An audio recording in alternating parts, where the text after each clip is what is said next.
Multi star കാസ്റ്റുമായി എത്തുന്ന ചില ചിത്രങ്ങൾ അക്കാരണം കൊണ്ട് തന്നെ പ്രേക്ഷകരുടെ പ്രീ റിലീസ് ശ്രദ്ധ നേടാറുണ്ട്.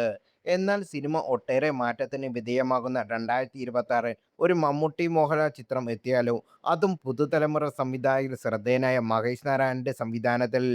പാട്രിയറ്റ് എന്ന ചിത്രത്തിലൂടെ യാഥാർത്ഥ്യമാകുന്നത് അതാണ്. ചിത്രത്തിന്റെ ഹൈലൈറ്റും അതുതന്നെ. മെയ് 1-ന് തിയേറ്ററിൽ എത്താനിരിക്കുന്ന ചിത്രം സംബന്ധിച്ച് പ്രേക്ഷകർ ആകാംക്ഷാപൂർവ്വം കാത്തിരിക്കുന്ന രണ്ട് കാര്യങ്ങൾ ഇപ്പോൾ ഔദ്യോഗികമായി പ്രഖ്യാപിച്ചിരിക്കുകയാണ്.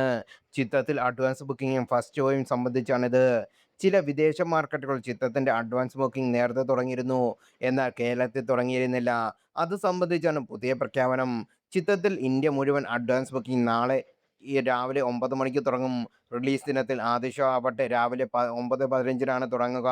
മലയാളികളുടെ പ്രിയതാരങ്ങൾ ഒരുമിച്ച് എത്തുന്നത് കൊണ്ട് തന്നെ ഓപ്പണിംഗിൽ ചിത്രം മികച്ച പ്രതികരണം നേടുമെന്ന് ഉറപ്പാണ്. അത് എത്രത്തോളം എത്തുമെന്ന് അറിയാനുള്ള കാത്തിരിപ്പിലുമാണ് സിനിമാ ലോകം. കേരളത്തിലെ ഓപ്പണിംഗ് റെക്കോർഡ് പാട്രിയറ്റ് തകർക്കുമോ എന്നാണ് ചോദ്യം. അത് സംഭവിക്കുകയാണെങ്കിൽ വിജയ് ചിത്രം ലിയോ, മോഹൻലാലിന്റെ എമ്പുരാൻ എന്നിവയും മറികടക്കണം പാട്രിയറ്റ്. കേരളത്തിൽ ഒരു സിനിമ നേടിയ ഏറ്റവും വലിയ ആദ്യദിന കളക്ഷൻ റെക്കോർഡ് നിലവിൽ എമ്പുരാന്റെ പേരിലാണ്. രണ്ടാം സ്ഥാനത്ത് വിജയുടെ ലിയോ ആണ്.